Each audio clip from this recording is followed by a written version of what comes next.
आयुष्यामध्ये कोणत्याही प्रतिकूल परिस्थितीवरती जर मात करायची असेल तर माणसाची प्रतिकारशक्ती ताकदवर असणं फार गरजेचं आहे. आणि मला वाटतं ती मिळते ना ती फक्त ह्या निसर्गाच्या कृषीमध्ये.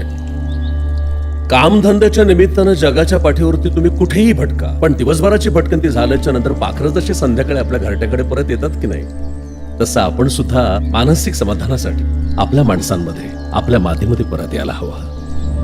निसर्गरम्य महाबळेश्वर, कोयना धरण, चांदोली अभयारण्य, अगदी हाकेच्या अंतरावर असणारे मच्छिंद्रनाथ, चौरंगनाथ, वसंतगड, सदाशिवगड, आगाशिव गडलेणी अशा निसर्गाने आणि गडकोट किल्ल्यांनी वेढलेलं आणि सह्याद्रीच्या पर्वतरांगाच्या कुशीमध्ये वसलेलं आपलं कराड.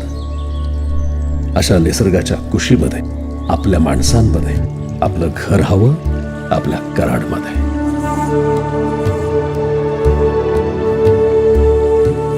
प्राचीन काळी या शहराला करहाटक असं नाव होतं. प्रचंड मोठी बाजारपेठ होती. कालांतरानं करहाटकचं कराड असं नामकरण झालं. पण व्यापाराचा जो जुना वारसा होता तो कराड शहरानं अजूनही तसाच जपला. ही फार कौतुकास्पद गोष्ट आहे. एकीकडे तळकोकण ते दक्षिणात्यपर्यंत, दुसरीकडे सांगली, कोल्हापूर, चिपळूण, सातारा, पुणे, बारामती, सोलापूर अशा अत्यंत महत्वाच्या शहरांच्या मध्यभागी असलेलं आणि NH4 वरती बसलेलं, व्यापार आणि उद्योगासाठी अत्यंत योग्य असं ठिकाण. मी शिकलो नाही तरी देखील माझी मुलं शिकली पाहिजेत अशी जिद्द प्रत्येक आईवडिलांची असते. पुण्याच्या खालोखाल कराडला विद्येचं माहेरघर म्हटलं गेलं. इंजिनिअरिंग कॉलेज असेल, लॉ असेल, मेडिकल असेल, ऍग्रिकल्चर असेल, फार्मसी असेल, 68 पेक्षा अधिक शिक्षण संस्था आज कराडमध्ये आहेत. आणि म्हणूनच केवळ आपल्या मुलांच्या भवितव्याचा विचार करणारे सुज्ञ नागरिक कराड शहरामध्ये स्थायिक आहेत.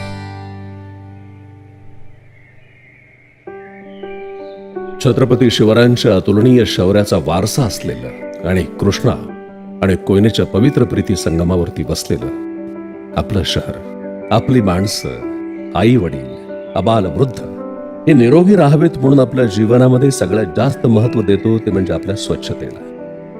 आणि या स्वच्छतेचं व्रत मात्र अत्यंत प्रामाणिकपणे आणि तळमळीनं जपलंय या नगरीने. 24 तास स्वच्छ पाणी, कचरा प्रक्रियेचं नियोजन. त्यामुळे देशात स्वच्छता अभियानामध्ये सलग 2 वेळा प्रथम क्रमांक पटकावून कराड नगरी अग्रेसर आहे. इतिहासाच्या पाऊलखुणा जपत कराड शहरानं 218 खेडेगावांच्या आरोग्याचा सांभाळ केला. म्हणजे एकूण उद्योगांच्या 50% हॉस्पिटल्स इथे आहेत, ज्यांनी कोरोनाच्या काळामध्ये फार चांगली कामगिरी केली. कृष्णा हॉस्पिटल आहे, सह्याद्री हॉस्पिटल आहे, उपजिल्हा रुग्णालय आहे. भुयारी गटारी मार्ग राबवलेलं देशातलं तालुका पातळीवरचं पहिलं शहर म्हणजे आपलं कराड शहर. आणि म्हणूनच महापुराच्या प्रलयाच्या वेळी नदीच्या काठावर असून सुद्धा सुरक्षित राहिलं होतं. राज्यामध्ये अग्रेसर असणारे 5 साखर कारखाने या शहरापासून मोजून 10 किलोमीटरच्या अंतरावरती आहे. त्यामुळे इथला ऍग्रीबेस उद्योग आणि इंडस्ट्रियल कॉरिडॉर इथे आहे.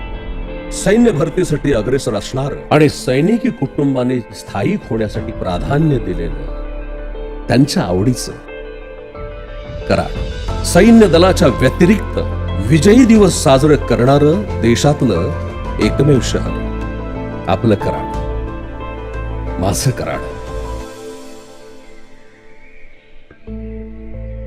मी माझं शहर असं म्हणालो. असं म्हणण्याच्या मागे माझं असं एक भावनिक असं कारण आहे. कारण माझ्या आयुष्यामध्ये ज्या रंगमंचावरती मी पहिलं पाऊल ठेवलं तो रंगमंच म्हणजे हा यशवंतराव चव्हाण स्मृती सदन. महाराष्ट्राचे पहिले मुख्यमंत्री माननीय यशवंतरावजी चव्हाण यांचं कराड. भारताला ऑलिम्पिकमध्ये पहिलं पदक मिळवून देणारे खाशाबा जाधव यांचं कराड. स्वराज्य रक्षक सरसेनापती हंबीरराव मोहिते यांचं कराड. स्वतंत्र RTO, विमानतळ, रेल्वे असलेलं आपलं कराड. नागरी विकासाचं रोल मॉडेल असलेलं अतिशय शांत, सुरक्षित आणि सांस्कृतिक जीवनाचा निर्मळ आनंद देणारं आपलं शहर कराड. या आपल्या शहरामध्ये स्थायिक व्हा. आपल्या माणसात, आपल्या शहरात, आपल्या हक्काचं घर घ्या. पोट भरण्यासाठी खूप जागा आहेत, पण मन भरणार एकमेव शहर कराड.